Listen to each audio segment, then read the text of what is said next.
What's going on, guys? It's ETA Prime back here again. Today we're going to be taking a look at one of the best performing Pandoras boxes that I've ever reviewed on this channel. This is known as the Pandoras Box 3D, and some sites are claiming it's the Pandoras Box 3D 9, but either way you look at it, what we have here is a pretty awesome all-in-one emulation console with Wi-Fi built in, so you can access the game market and get your favorite games downloaded.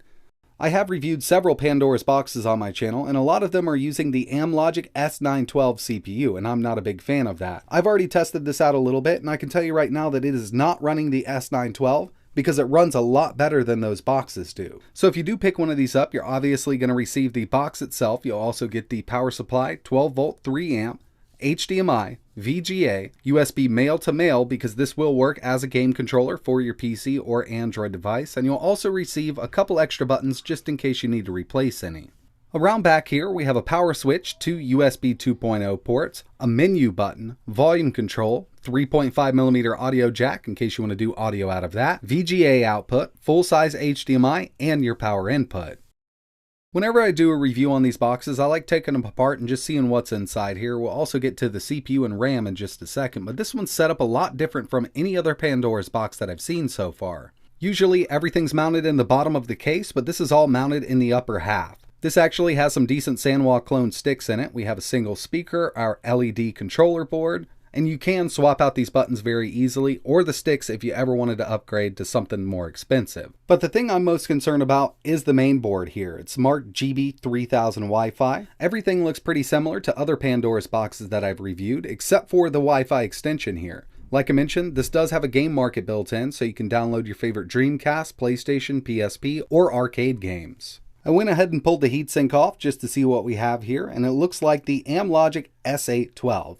It is an older CPU than the S912, but in my opinion, for emulation, this does work out a lot better. It's a quad-core Cortex A9 CPU clocked at 2 GHz with a Mali450MP8 GPU, and this is what really helps out here. 1 GB of LPDDR3 RAM, and I know a lot of people always say, oh my gosh, it's only got 1 GB of RAM in 2020, but you gotta keep in mind, we're not playing games from 2020 on this machine. We're emulating retro games, and for the stuff this board can run, it doesn't require that much RAM at all. So even if this board came packed with 8 GB of RAM, the emulators aren't going to perform any better than they would on 1 GB of RAM because we do not need that extra RAM to run those games. It's just not going to use it. Now it's time to get into some testing. First up, I want to show off the interface, and then we'll get right into some emulation. I know this thing's going to run SNES, NES, GBA, Sega Genesis, FBA, and MAME just fine. I'm personally worried about the higher end stuff that they claim will run on this unit, like Dreamcast, PS1, PSP, and N64.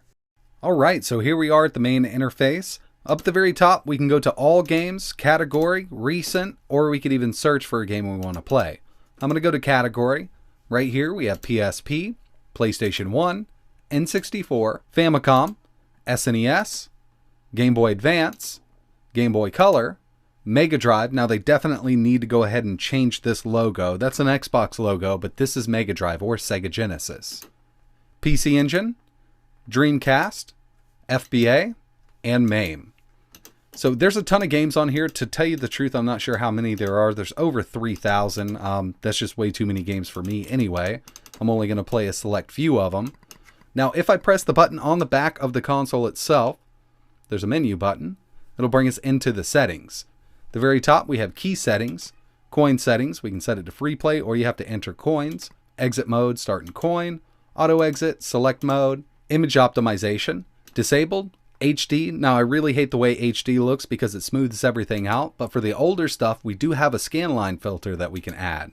I'm going to leave it to disabled for this video, but I'll show off scan lines a little later.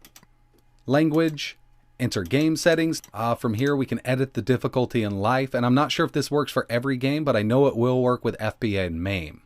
You can edit the games list, delete games, delete all games, game notice, enter game market, and to do that, you will need to connect to Wi-Fi. We also have a check for update. Hopefully, this does get updated. Right now, I'm on the latest version. We'll go to Enter Game Market. I'm connected to Wi-Fi. From here, we can go to Category. Arcade, Mega Drive, Dreamcast, PC Engine, GBA, WonderSwan Color, PlayStation, PSP, Super Nintendo, and Family Computer. Go right in here. And as you can see, there's a bunch of games to choose from. So I already had Dead or Alive 2 ready to go. I can start it from here if I want. So whenever I do a review on these Pandora's boxes, I got a lot of people saying, why don't you just get a Pi? A lot of people don't know how to use a Pi or don't want to take the time to learn and don't know where to get games. I think the main advantage of having something like this is just the ease of use. It's ready to go, plug it in, and start playing. So now it's time to see how this thing performs. First up, we have some PSP emulation. We'll start light here with the 2D game. So it loads up pretty fast, at least for PSP. By the way, when you're in a game, if you hit the pause button, it'll bring up a menu. Some games allow you to save, while most of them do, except for Dreamcast. You can also exit from here and go back to the main menu. So far, so good with PSP, at least with these 2D games. Now, for every game you're going to see in this video, I will have the system and the name of the game listed in the lower right-hand corner, so keep an eye out. I'll be testing a few games for each of the higher-end systems, PSP, Dreamcast, PS1, and N64, and then we'll move over to a little bit of arcade so I can show off those scan lines.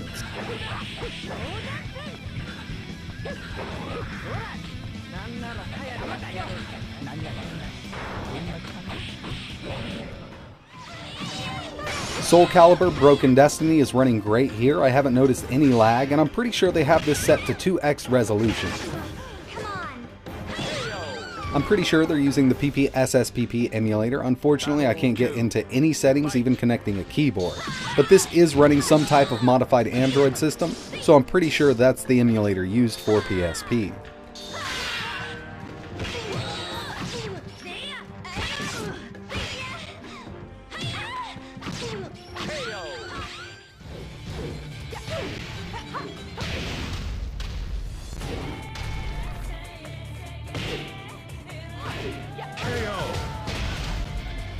You win. Round 2. Fight.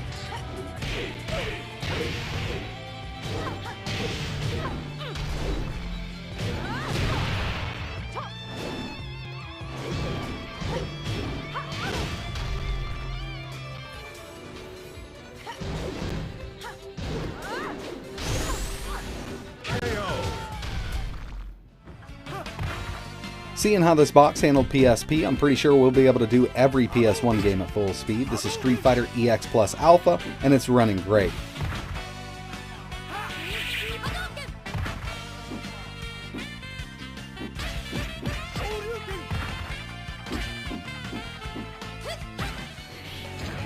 And just because I'm here and it's listed, Bloody Roar 2, one of the harder fighting games to run on the PS1 emulator, but we're getting full speed here and gameplay is outstanding.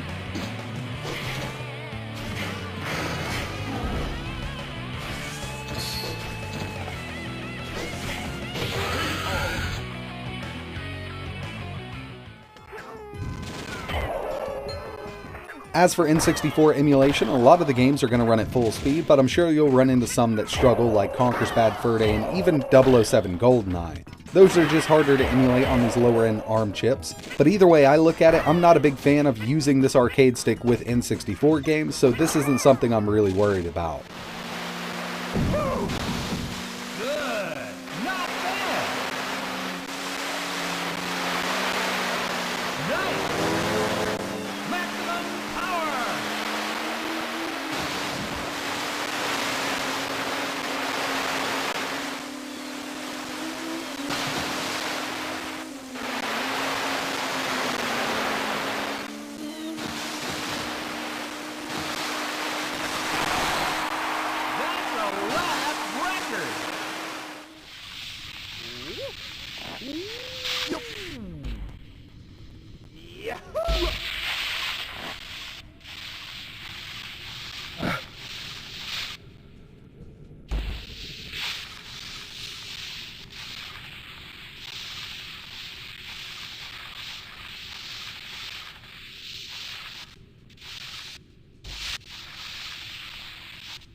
And finally, for the higher end stuff, here's Dreamcast. I'm pretty sure this is using the standalone version of Raycast, but it's an older version.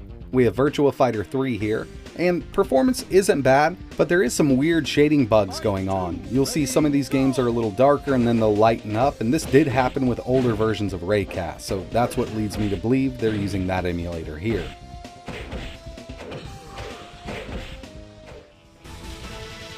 Here's one of my favorite games that ever came to the Dreamcast, and unfortunately we're not quite at full speed. I do play this quite a bit on an original Dreamcast, and I can tell you we're lagging a little bit here.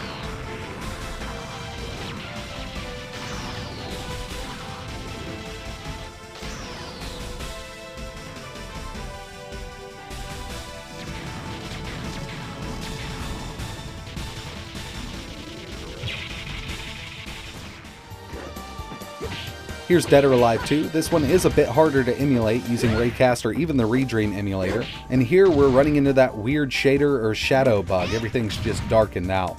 Unfortunately, it's not going to run this game at full speed.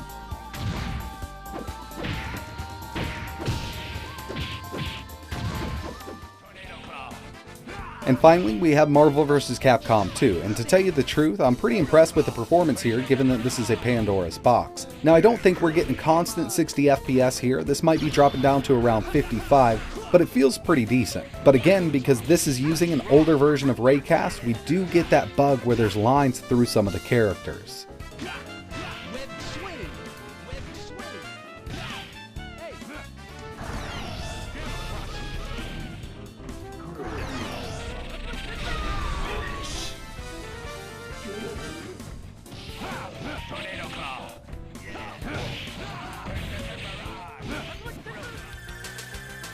I did want to show off these scan lines real quick, so I just started up the 2-player version of The Simpsons. I'm not sure which version of MAME they're using. It does run really well on this box, and I haven't had any trouble so far. And overall, the scan lines don't look bad at all.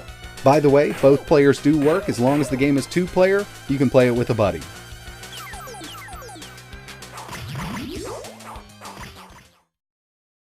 So out of all the Pandoras boxes that I've tested on my channel, this is definitely the best performer for 3D games. Now with some of the other Pandoras boxes, I never had any trouble with 2D games whatsoever. Some of them did not allow you to disable the image optimization or the smoothing, which was really annoying. But as you saw with this one, we have several options to choose from, including scan lines. I would like to do a video just showcasing some more 3D games, so if there's anything you want to see running on this for N64, Dreamcast, PSP, or PS1, let me know in the comments below. So in the end, I can definitely recommend this Pandoras box if you need an easy to use, no setup emulation device. Now that's just taking it right out of the box, plugging it in, and start playing. If you don't mind a little bit of setup, just use a Raspberry Pi 3B Plus or a Raspberry Pi 4. You can get some really good performance out of those two devices, and I have plenty of tutorials on my channel. And now with the Raspberry Pi 4, we have the Redream emulator, and Dreamcast is running great on the Pi 4. So that's pretty much it for this video, guys. I really appreciate you watching. I'll leave a few links in the description. If you have any questions or you want to see anything else running on this, just let me know in the comments below. But like always, thanks for watching.